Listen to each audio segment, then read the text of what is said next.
ขิงเลยนะ สบายดีอีเมซอน สวัสดีค ส รั บายดี บ พี่น้อง ว่าม่วนแท้อายลัง ก็โนหัวหมวนกันจะสมควรพี่น้อง2 ชั่วโมงกว่า คนเก่านี้ไปคนใหม่มาแทน โดยบอกขาดตกพี่น้อง น้องกอดพี่น้องเอ้ย น้องก๊อตก็เป็นลูกหลานตัวเองค่ะ ลูกหลานในเฮือนสีเขียวนี่ค่ะ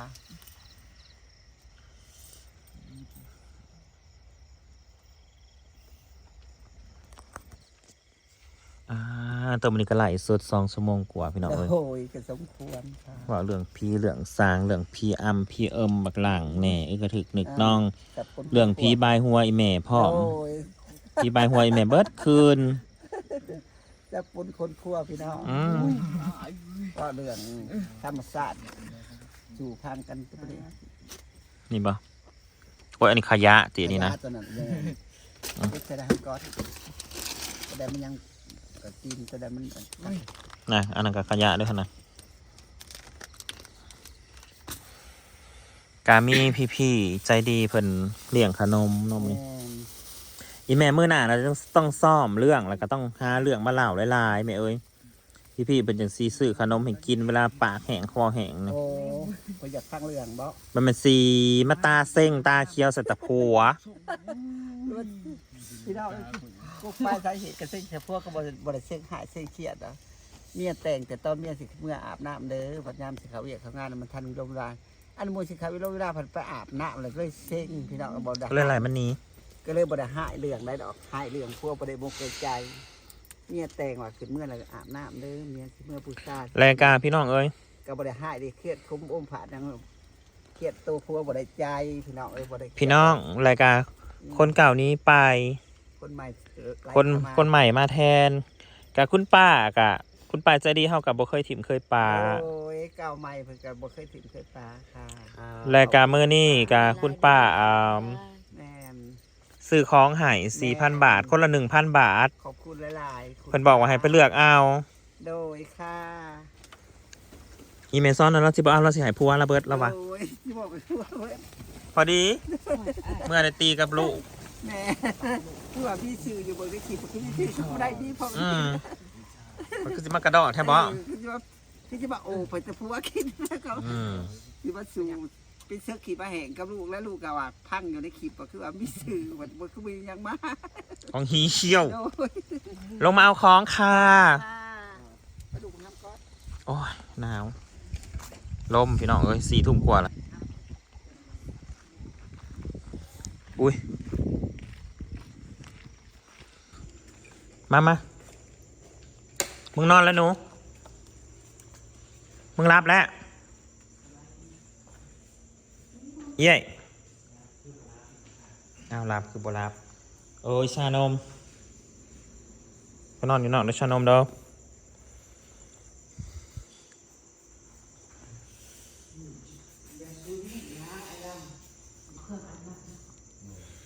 เอาเครื่องอาบน้ำมาแล้ว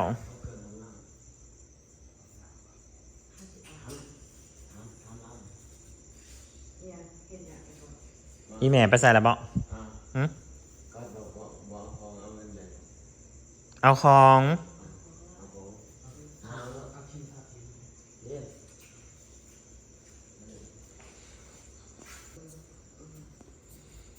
เอามาคนมากองกันพี่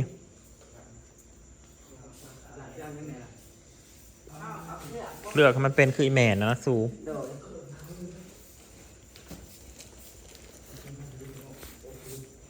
โอ้อยากนอนในบ้านนี่เสือบใครจะอาบน้ำก็ลูกไม่ได้อาบน้ำเลยนอนก็อยากได้ได้แม่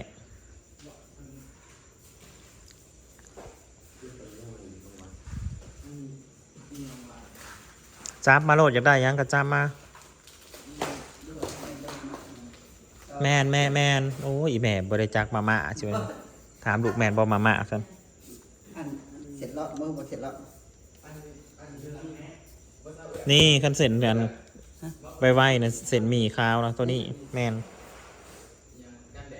เอาตัว ทาผิว เอานะ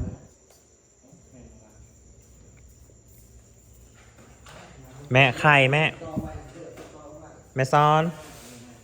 ล้างมาเอาไข่ออก มึงสกินโอมันติน โอ้เมื่อยาย คุณป้าครับ แต่ละเถื่อแต่ละที่นะอีแม่นั้นแล้วอันแปลงนัวบ่เคยขาด โดยเศร้านี่ก็ได้เลยด้วย เอามือให้ลูกชายบ่นี่ ให้บอกให้ลูกสาวนี่ทำเอาเมื่อยได้เศร้านี่ก็ได้หาบ่ก่อน อีเขียว เวลาคุณป้าอันให้ซื้อของมานะกะเขาก็เอามือเฮือนส่วนหนึ่งเขาก็กินอยู่นี่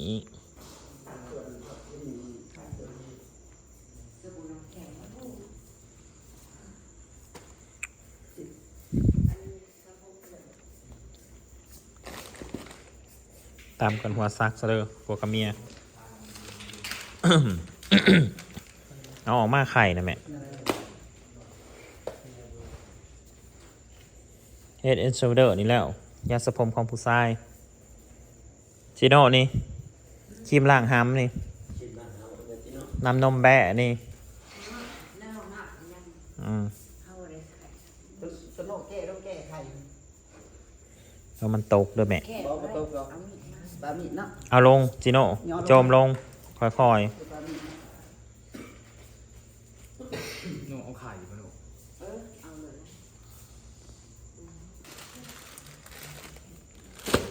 บางหลังมันทรายกินของแถเนาะมันเหลือเอาแต่ของกิน เชียงเมื่อยาย เจซอนก็เอามือให้ลูก โด มาแล้วลูกก็มาด่ากูบอกกูใส่พอเขาปานธาตุนี่นั่นหลังมันละจังไรหลังนี่ละหลังเมียมึงน่ะเมียมึงน่ะเอาของมาให้ลูกกูว่า แล้วก็ลูกนางนักมาด่ากูว่ากูใส่นางนะมึงคือธาตุปานใส่ปานขี้ขา ไอ้หลังจะบอกเอาบ่ไข่ เอามาโหลดแม่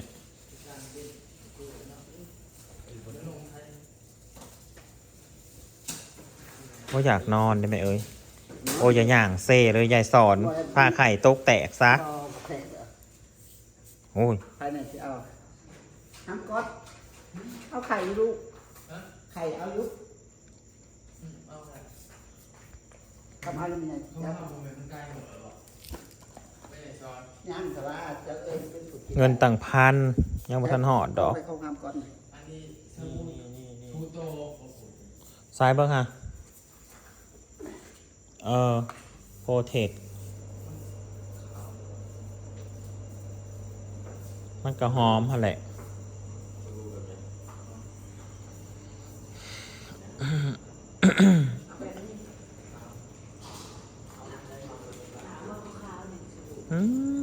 เจซอนนี่เนาะเครื่องหัวเครื่องซาน เครื่องครัว เอาไปเกลือไป แม่เอาเมื่อร้ายๆแล้วก็ให้ลูกมาว่าให้อันคนมาสีเขียว บ่ว่าอะไรมันมันเสียเกรด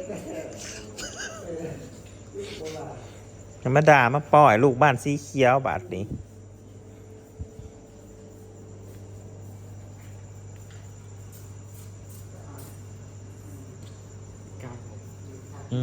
หวานหางนะ นะครับฟิวอันนุ่มของตัก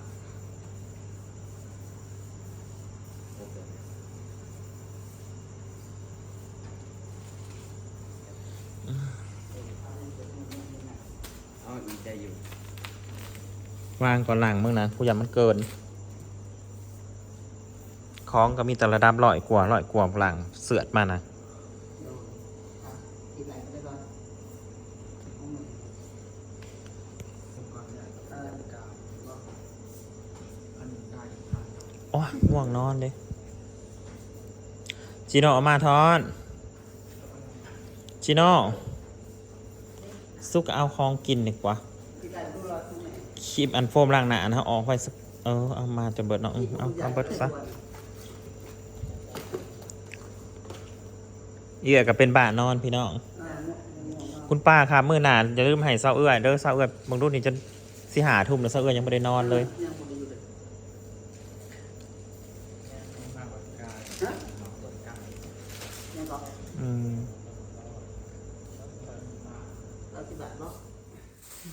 พี่น้องปองปลายแม่สนับฝ่าวแหงเอาใส่กระสอบเรียบร้อย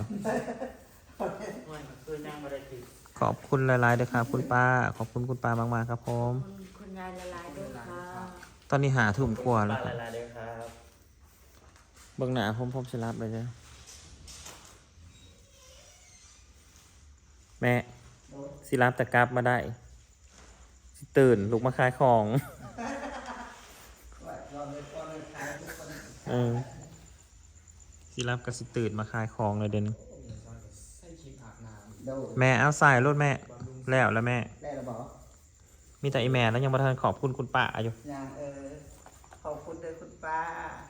ที่มาอุดหนุนชื่อเกิดอยู่เขากินนะในครอบครัวเอาเมียสอนขอให้ดูสมบูรณ์ดีแห้ง สวยกันขึ้น นอนรับพันดีเด้อ แม่ คุณป้าบอกว่าอย่าให้ลูกอีแม่นะปากดีแล้วเด้อ โดยมีไงก็รอร้องไปแต่ละมื้อคุณป้าเข้ากันเรียนก็อ่อนยอมเข้ากันบ่มีความสุขความเข้มแบบคุณป้าปานนี้เข้ากับจักไปเลยบ่มีความสุขความเข้มสิเกกินนม ให้เข้าปากหวานๆคืออันน้ำตาลนั่น โดย ก็ให้ปากนัวๆคือแป้งนัวนั่น โอ้ยถ้าเขานวดให้นวดก็เป็นนวดบ่ก็วัดก็ให้วัดขึ้นน้ำตาล เมื่อไหนสายตาผัวนั่นพวกพลังมันใส่ความตอแรของเมีย อะไรกับผมเราเมียบอกเลยพี่สกิปเอา ไอ้เงี้ยไม่แน่จะสื่อนะเอา เป็นยังสิบพิษ การบได้เมียผิดพลาด ขอบคุณพี่น้องเบอร์ทุกคนที่ติดตามด้วยพี่น้องเด้อไว้พอกันใหม่คลิปหน้าพี่น้องสบายดี ไปหาลาพานอนก็เลยบริหารถูกกลัวเลย โอ้ย ยืนกับศิลา นอนรับพันดีเด้อนอนตื่นนอนรับ อย่ามาปากหวานละยายสอน นอนตื่นไหนใดกันล่ะหนังในบ้านนี่แต่เงินแต่ทองเลยป้า ดีใจน้ำน้องก๊อตเนาะ โอ้ยน้องก๊อตจะมากประสบผมก็ คนละลายด้วยครับ มากจะมากถูกนี่ถูกงามมากถูกเก็บป้าดูแล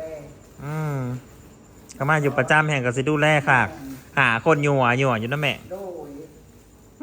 ถ้าเป็นน้องก๊อตมากประจำแห้งจริง แม่ลูกย่านมันทนเสียงด่าบ่ไหว โดย เนี่ยปู่ด่าเขามาสิเพนเด้ โดย